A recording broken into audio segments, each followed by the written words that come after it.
tignan sa Negros, meron palang bunker o underground shelter. Ano kaya ang nasa loob nito? Sa bayan ng Escalante, Negros Occidental, nakatindig ang kubong ito na kamakailan lang sinalakay ng mga pulis. Di ba ka manambog ang muli mo sa kitaro? Kuhan siya, hiniwang niya, mas pulo. At sa ilalim ng kubo, may nadiskubring hukay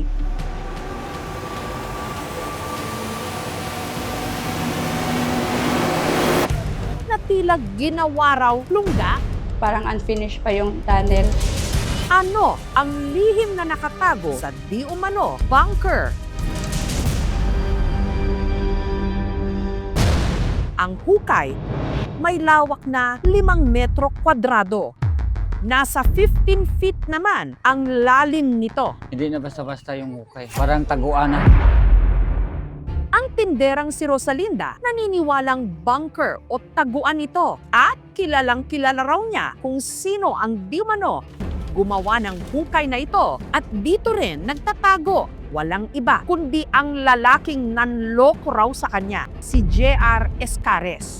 Si J.R. dating empleyado sa munisipyo at kilala rin daw na manghihilot. Isang araw, nagtayo raw ito ng samahan, ang Alpha RL Omega World Peace Community Development Marshall Program, kung saan sumanib si Rosalinda matapos siyang mahikayat ni J.R. kapalit daw ng mga pangako. Pag makakuha ka ng touring certificate, yung bahay mo na nakatayo na, yung lupa, sa'yo na yan. Ang lahat ng pangakong ito, makukuha lang daw niya kung kukuha siya ng special ID sa halagang 50 pesos lang. Sa grupo, nakilala rin ni Rosalinda ang isang matandang lalaki. Sabi ni GR, King Tiburcio Taliano Tadjan Marcos. Founder at chairman daw ng Alpha Omega. At hindi lang daw nagkataon na kaapelyido nito si Pangulong Ferdinand Bongbong Marcos Jr. Si Tiburcio raw kasi di umano kapatid ng Pangulo sa ama. Si Tiburcio daw, anak ni Ferdinand Marcos sa unang wife sa Spain. Yung naasawa niya, anak ni Queen Elizabeth, si Animisia Taliano. Siya rin daw ang nagmamay-ari ng Pilipinas. Yung mga lupa daw sa buong Pilipinas, binayaran sa mga Talyano ng $20 million sa 1949. Si Tiburcio daw, yan ang sole signatory sa Central Bank. Mag-imprinta daw ng pira na pangbigay sa amin. Dahil sa nakasisilaw daw na mga ipinangako ni JR, si Rosalinda umanib sa Alpha Omega. Nag-stop ako sa business ko ang tagalista sa mga member. Tsaka marami rin akong nakuha ng member dire sa Escalante. Almost mga 1,000 ang nakuha ko. At isa naman sa mga nakumbinsi niyang sumali, ang tindera ring si Dina. Maliban sa bahay, lupa at mga sasakyan, pinangakuan din daw siya ng trabaho. Doon na daw kami sa Manila, uupo sa Malacanang. May naniwala naman po kami lahat. May mga dokumensya po na pinapakita sa amin. Para masulit at makuha niya raw ang lahat ng mga benepisyo, si Dina hindi lang daw 50 pesos ang binayaran. Pinalabas siya na certificate na Torrens title po. Kung sino naman gustong kumuha doon kasi may 250 square meter na lupa, bigay sa'yo. Nagbayad din ng 250 po. Commissioning na certificate sa EPRALO, 200 pesos. So maraming nagkuha po kasi ang nakasulat doon, libre sumakay ng eroplano, libre magsakay ng barko, libre sa bus. Tapos, kung lalabas ka ng ibang bansa, hindi na po kailangan ng visa.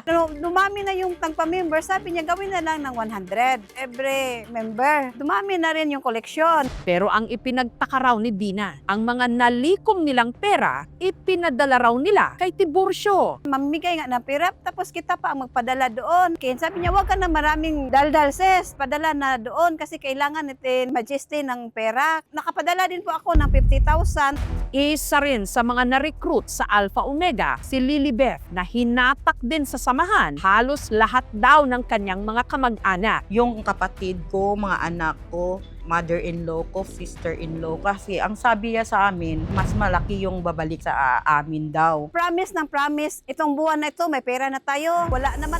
Kaya kinompronta na nila si JR. Pinagalitan po kami. Sinabi niya, kayo ang sisira sa organisasyon natin. Papatay ko kayo. Sinabi niya, nagnakaw po kami ng 125,000. Sabi ko, ako pa nga bibili ng damit niya, bibili ng pagkaon niya, magbigay ng pera sa kanya. Ako pa ang magnakaw. Pinablatter namin po siya.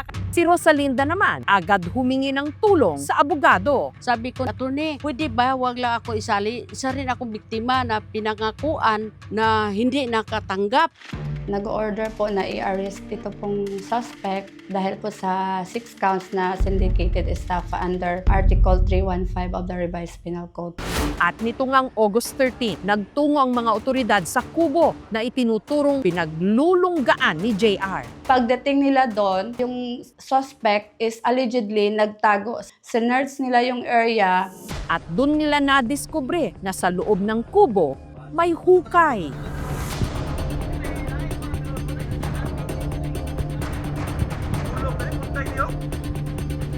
Hindi pa kumpirmado pero allegedly po, sinabi ng suspect, doon siya magtatago. Pero nung mga oras na yon, wala si JR hanggang naispatan ito sa tubuhan. Allegedly, nagpaputok itong suspect ng baril at doon din siya nahuli.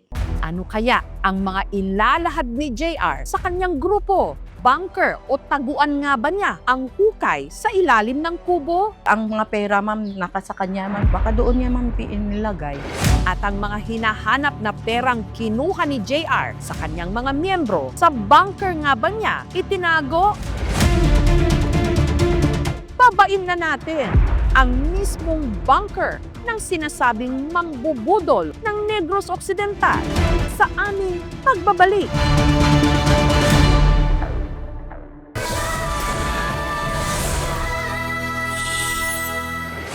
Hukay sa ilalim ng isang kubo sa Escalante Negros Occidental, bunker o hideout di mano ng isang mambubudol o scammer na nangolekta raw ng membership at document fees sa mga miyembro kapalit ng pangakong lupa, pera, libreng pamasahe at trabaho. Dumami na yung tagpa-member, sabi niya gawin na lang ng 100 every member. Dumami na rin yung koleksyon. Kinalaunan ang mga miyembro umalma, isinuplong siya sa mga otoridad hanggang nagkasana ng operasyon para siya'y timbugin.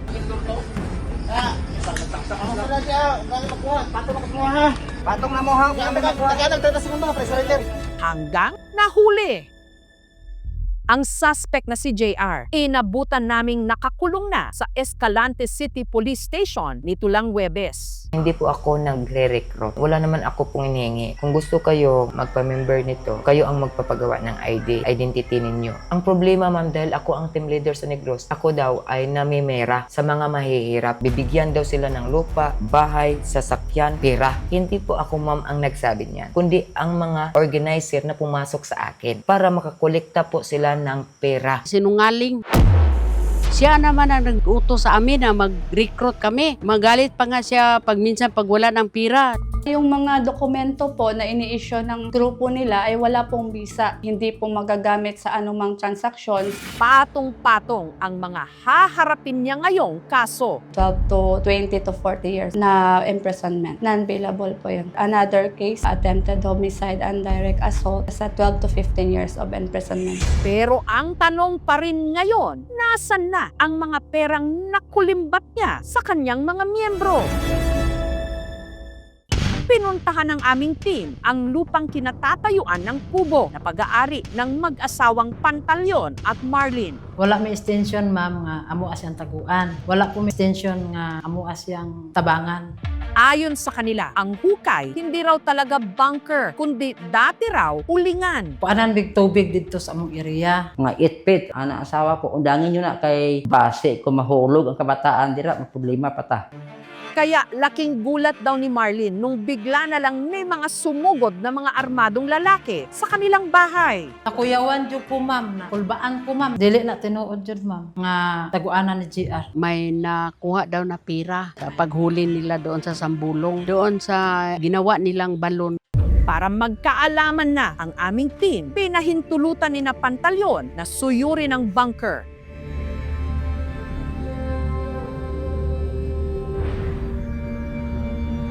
Kahit isang piso, wala naman. Barya, wala naman dito. Charge to experience na lang. Hindi na kami ma'am umaasa ma'am na babalik yan. Nagasto yan na yan ma'am sa mga pusil, sa mga bala ma'am, sa luho niya.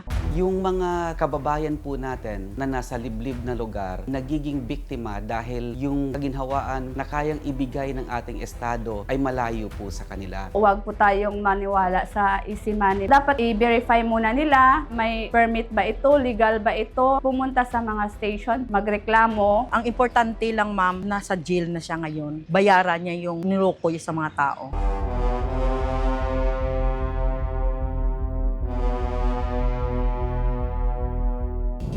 Sa hirap ng buhay ngayon, marami sa ating mga kababayan madaling mabudol ng mga instant na pangako. Kaya maging critical po at matalino para ang ating mga pinaghirapan hindi mabaon lang sa hukay. Thank you for watching mga kapuso. Kung nagustuhan niyo po ang videong ito, subscribe na sa GMA Public Affairs YouTube channel. And don't forget to hit the bell button for our latest updates.